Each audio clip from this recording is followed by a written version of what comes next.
Hey y'all, we have made it to the last presentation of the day. So again, thank you for joining us in our second year of doing the NeoCon Talks series. These talks are 20-minute conversations on a range of topics from a variety of speakers from all over the globe. We're gonna have 4 more talks tomorrow, so we'd love for you to join us for that. Thank you to our sponsors Formica, 9 to 5 Seating, Dauphine, Garden on the Wall, and Via Seating. Also, there's a Beatrix coffee right behind us, so if you guys need a refuel, you can grab that. And starting again tomorrow, we might get one more in today. In between the talks, we'll be having some workplace trivia with prizes, so feel free to participate in that, and you can get a free coffee from Beatrix. And on to our last talk of day 1. We're going to be hearing about intentional-based working for the future of work with Stephen Smith. Welcome, Stephen.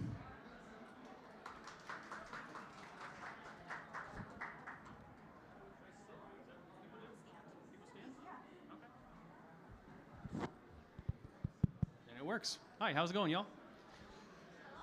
Okay. So first, quick disclaimer, I'm an industrial organizational psychologist, and you're probably wondering what the hell is one of me doing here. First of all, very lucky I know people like Katie, else I would not be. My career started off in HR, doing HR analytics, people analytics, engagement, turnover, that kind of stuff. By happenstance, turned into the real estate world, and I've not looked back since. Y'all can do more with putting up walls than we can do with all the policies and emails in the world, so God bless you for doing what you do. I'm happy to be a part of the team. Today, though, I want to talk to you about intentional-based working, and I'm going to give a little best practices in terms of how do we measure the experience so that we can ultimately have different solutions. As we have more and better and richer data, we have a more diverse and dispersed workforce than ever. That's how I want to kind of teach you how to use some basic metrics to help create a more intentional-based working environment. If you look at the screen here, I want to start to show you about analytics. I'm going to talk about 4 types of analytic practices, if you will. And the first one is going to be about tying things to the business. Usually we try to do satisfaction surveys. Maybe we'll loosely tie that to attraction and retention numbers. That's a very big dotted line. I want to give you something more direct. So in this example, I want to understand how people are working. How is the business actually getting done? So each of these little bubbles y'all are seeing represents a unique working activity that's happening within the work environment, right? So maybe that big blue one at the top looks like formal meeting. Maybe that one far right looks like analyzing. Maybe the one at the bottom looks like searching for information, right? Kind of core things. Bigger the bubble, more time is being spent on it. But where these bubbles fall on the grid are completely dependent upon what kind of work is happening. On the right side, it's very complex, nuanced, expert judgment-oriented work. On the left, it's very transactional work. Right? On the top, it's highly collaborative activities, and on the bottom, it's isolated activities. When you start to understand how much work we're doing and how it's getting done, you can start to think about how do I best support that. And I think that's where activity-based working stopped. And now I want to tell you about intentional-based working. And again, the first metric is tying it back to the business. It's great to know how much work y'all are doing, but how valuable is the time spent doing the work that you're doing when it comes to finding success in your own role? Not all work's created equal. I want to focus on the things that are a good use of my people's time. In this example, you can see the big blues. Those are things that everybody says are really important. As I start to creep down to the grays and the yellows and the browns, these are people telling me this does not add value to my job. Matter of factly, this might be standing in the way of me doing something better. So when I'm talking to you about tying things back to the business, what I want to understand is I don't want to just support all the work that's happening today. A lot of the work sucks. And I don't want to keep supporting that bad use of our time and our labor. In this example, real clients, even for them, you see they're spending off the charts time in formal meeting. Their architect did a normal survey, and the survey said not enough meeting room space. So what did the architect do? Said we need twice as much of that. And we're saying, listen, y'all, like you're doing formal meeting off the charts, but everybody from CEO down to the ground floor says it is an absolute waste of time. Why would I go build twice as much room to support that bad use of your labor? So when we think about intentional-based working and starting to tie our activities to the work that's being done, it's not supporting everything we're doing today. It's using space to reinforce a better use of time. In this organization, by the way, that 18% of labor in formal meetings, times $100 comp and ben for their 4,000 employees over the course of a year, that's $27 million worth of labor in formal meetings every year. You sure you want me to build more meeting room space? in this case, we got involved with the CEO. We quickly realized that we have a culture of meeting, and we have an information dissemination problem in this organization. Okay, well, now that we know that, I can unlock and uncover some big business opportunities, use space to reinforce a better use of your labor, which is obviously worth way more than our space by square footage. And now I can offer an additional value point and proposition back to the client, saying it's not about just on time, on budget, and it's not some dotted line to attraction and retention. This is directly tied to performance. I am using space to reinforce a better use of your people's time, energy, and efforts. So that's how we start to think about intentional-based working and tying to the business. The second part of that, though, I want to understand now, where are those individual activities best supported, right? Because right now, we're wonder, and with activity-based working, it was largely saying, hey, people are doing a lot of things, create a lot of space, and let people choose what's best for them. We know in psychology world that the more options somebody has and the more choices they have, objectively, the worse their decisions are made. The more choice, the worse the decisions are made. Choice fatigue is the word. So to just build a bunch of space and call it activity-based working and hope to God people are going to figure out exactly what they need to do and what the best environment for them is, it's laughable and it's irresponsible. That's lazy and intentionless. Instead, I don't care if you're in office 3 days a week, 5 days a week, 2 days a week. What does the office best support and how do we do that, right? So in this organization, let's say I can't even see my own dang screen. They're doing a lot of analyzing, right? It's third from the top, which means people rated it really important in that business. But as you can tell, in red being better at home, green better in the office, gray is your little hybrid area. For analyzing, there's almost no green there. And what that's telling us is, man, if I'm trying to build a bunch of campuses for a bunch of people to drive in 2 hours to do coding and to be distracted by their work, I've missed the mark. And that's why we're having a lot of pushback from employees. Instead, I want to build a space that does exactly what an office is supposed to do for us. Planning, the coaching, the brainstorming, the sharing. That's what I want my workspace and my work time to be revolved around. If you're an analyst, spend your 2 days coding at home. Keep your Mountain Dew next door, flip-flops on, and just crank and code. I don't need you coming in for that work. But y'all are telling us that it is important to come in for the sharing, the brainstorming, the connecting. So how do we tailor our spaces and our time, space and time now, to really get the most out of the future workforce? And that's what we're going to start to do when it comes to this. Okay, so the first one I mentioned was tying things back to the business. The second thing I want to mention is psychological safety and trade-offs. So it's number 2 and 3. Psychological safety and trade-offs. What do I mean by psychological safety, especially when we're measuring? On a scale of 1 to 5, how much do you like your boss? Is my boss going to see the answers? And if so, 5. Best boss I ever had, right? Like, it's bad data. Like, that's what we're doing, people, when we're asking them these questions. Okay, so let's not ask them questions because people are going to game it. So let's use the environment. Let's use seat sensors. I came from a Fortune 200, and we did a $500 million campus renovation, and we did seat sensors on all the VPs and above's desks to understand office usage. Everybody else is in the bullpen.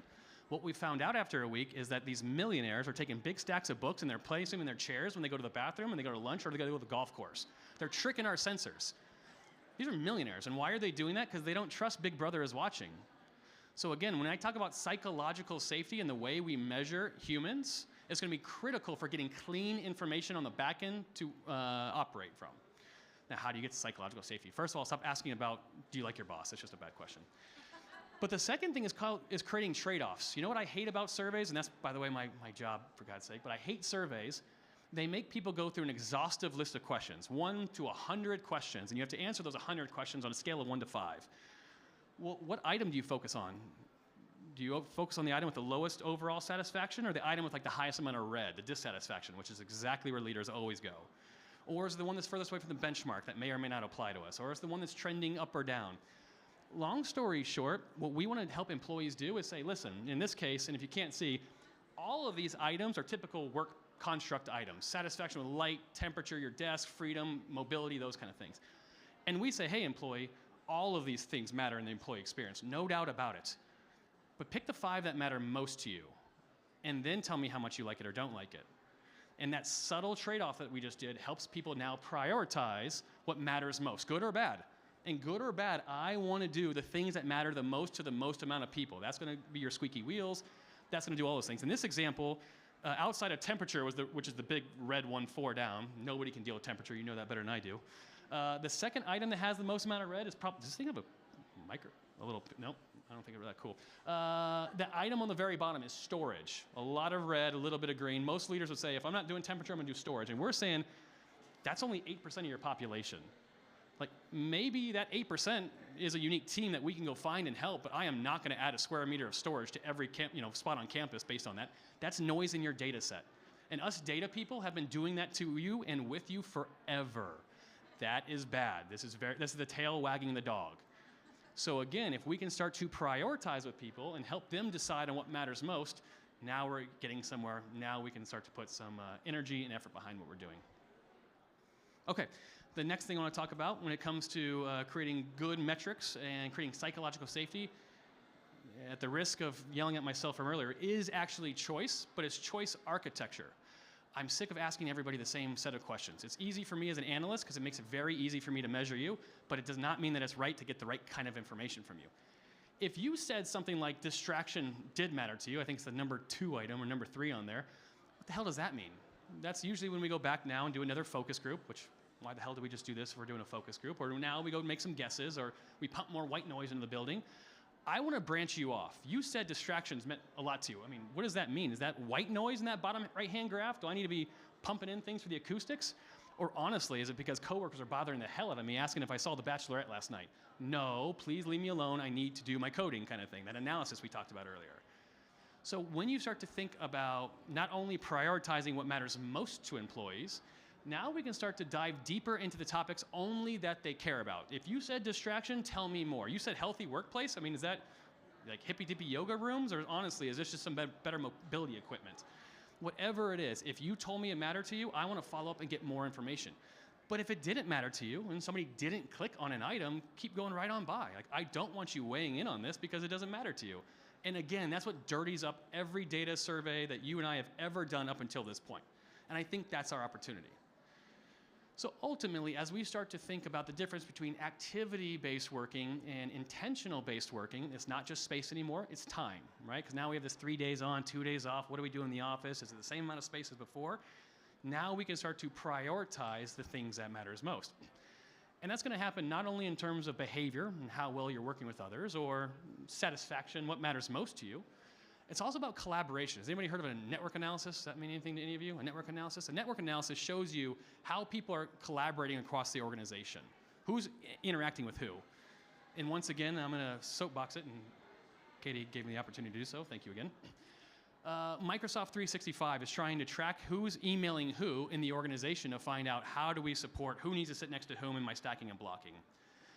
The problem with that is they're trying to count things as if we're counting the widgets that were being produced, right? It's counting email traffic and flow. And Jan might have a lot of emails coming out to her. And Microsoft 365 would mean, okay, well, that's your powerhouse. Like, let's hub and spokes model Jan's team in the middle and build around them. Little does Microsoft 365 know that Jan is an information terrorist. That woman never gives any kind of information because information's power to her. And for that reason, she's now created a roadblock. And yeah, your analysis would think that that's a lot of volume, but they're missing value. So the last thing I'd like to leave you with today, when we're thinking about metrics and what is the formula to better understanding the employee experience, how do we tie this to space? How do we create intentional-based working? We need to combine volume and value. Yeah, those two teams are working together a lot because they have terrible processes that actually don't work, right? Or more often than not, y'all know better than I do, two leaders want to sit next to each other because of whatever. Instead, I want to make sure that we're crowdsourcing this information from the employees that are the future of work, tie it back to business results, and make sure that we're filtering on the topics that matter most to the most amounts of people.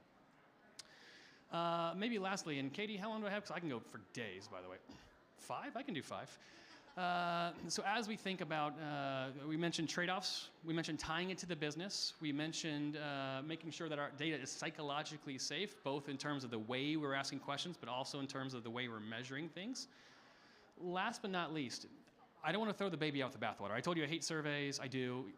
My software is a survey, so I'm yelling at myself right now. I fully appreciate that. But I don't want to throw the baby out the bathwater. And people will support a bad decision that they were a part of for a lot longer than they'll support a good decision that they were not a part of. So we still want to make sure that we are including everyone and doing something that's very thoughtful tied to the business, not a checklist of a happiness survey, is A, going to make sure that people get off the bench and they're part of your solution, not part of your problem because you're doing it to them. But it's also making sure that we are, again, tying things to the things that matter most to me and my organization. And that's how I spend my time. How can you remove roadblocks to make sure that I am getting what I need to be successful? And then giving that information back to the people. Maybe the last thing we'll talk about with all of this, and it's going back to that word choice. Right now, what we're finding very popular is starting to be teaming agreements. I'm sure many of you have heard of this. We're starting to have these organizations that say, hey, I don't want to have one mandate. How do we do this? Well, a lot of organizations are moving to team-based mandates where they sign a little contract by themselves and things like that. Love that, by the way. The only thing I would add to that is as we're starting to think about people choosing who they are and, and where they fall, and good, I like the team collaboration, it's creating personas. Like, maybe we have 4 clear personas. We have people, and our data can tell you, there are people who will come in max once time a day. There are people who come in 1 to 2, about 3, and then there are people who are there all the time. Creating personas and allowing people to opt in or opt back out of that persona gives them the freedom and choice to still get the things done that they need to get done, but allow them to be a part of it. And I think that's what's going to be ultimately very critical for us. Although I have about 3 more things to tell you, I'm going to wrap this one up because I feel like I'm in a good spot. Do I have 2 minutes to even ask for a question? Do y'all ask questions here? Is this a question place? Does anybody have questions on any of this stuff while I'm still blabbing? Yes, ma'am.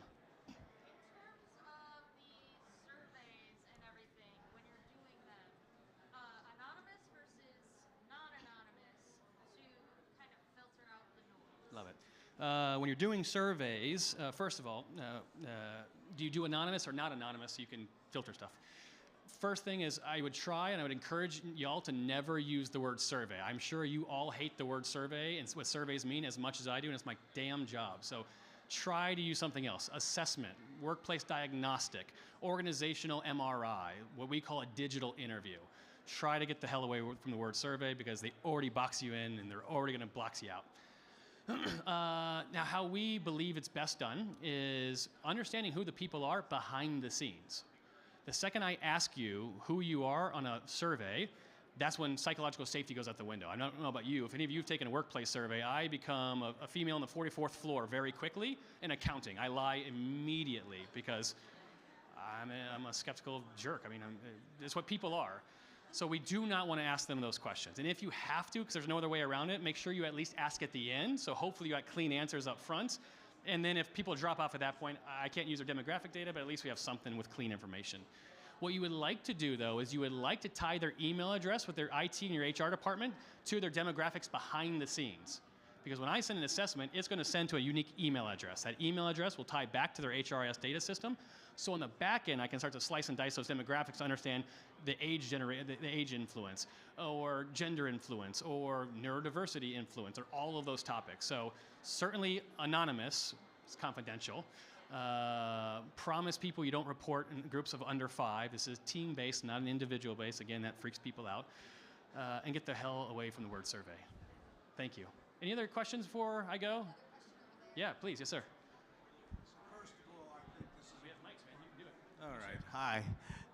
So I do think this is a very interesting and complicated subject that you brought up.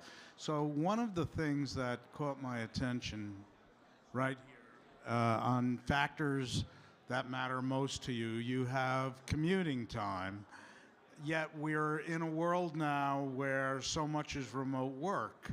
And I'm wondering how that, and at the same time, we know that employers, because want to get their people back to the office more, because we also know collaboration takes place best in the office. And I'm wondering how those 2 factors, how do you think it's all going to end up? Can you read the future? Because there are the yin and yang thing going on here.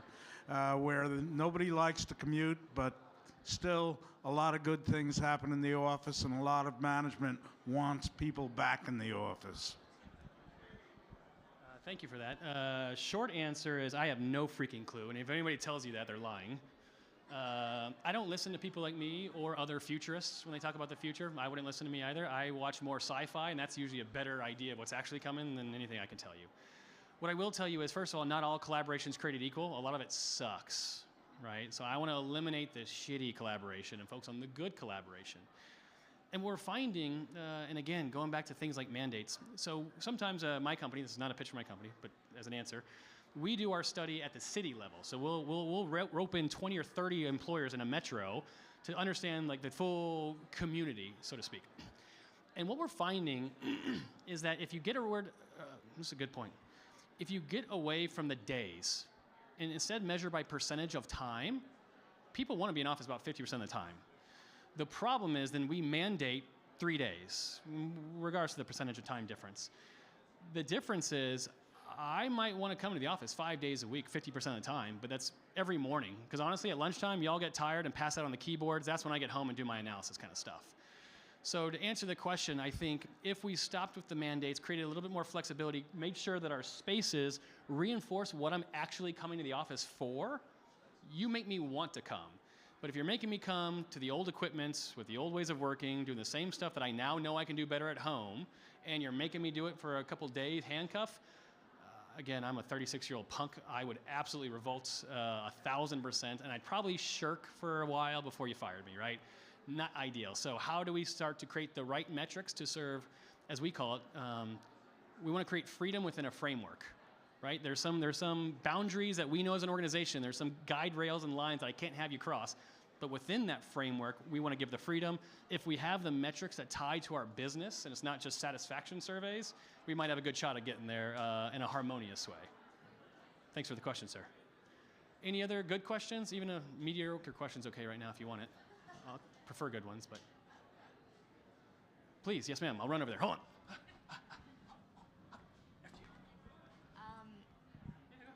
If you have a boss that doesn't want you to work from home, but you know you get more done at home, and you like being in the office in the mornings, like you were saying, but in the afternoon you get that slump, how do you advocate for that if you have someone that doesn't seem open to it?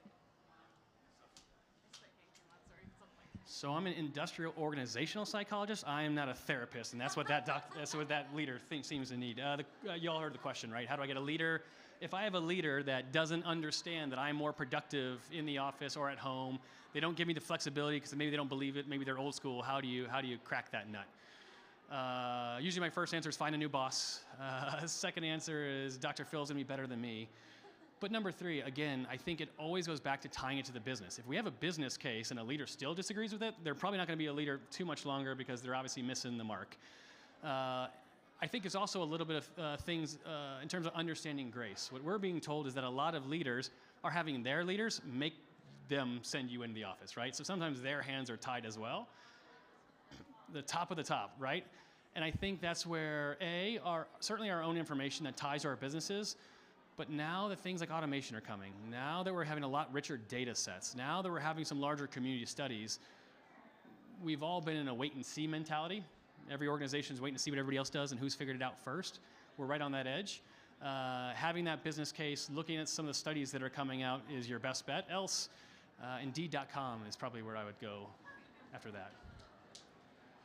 Any other questions or thoughts, comments about my stupid jacket and the fact that I forgot socks today? I drove in from Iowa. What can you do? Thanks very much for the time, y'all. Appreciate the conversation. Thank you. Stephen Smith, everybody. Thank you, Stephen. Okay, so again, we're going to have the full recording of Stephen's conversation on workdesign.com. You guys can get a free subscription to our newsletter, and you'll be notified when all of the videos for the talks are live. And that's it for today's lineup. So we look forward to seeing you guys tomorrow for day 2 at NeoCon Talks here, starting at 1:30. You guys enjoy the rest of your day.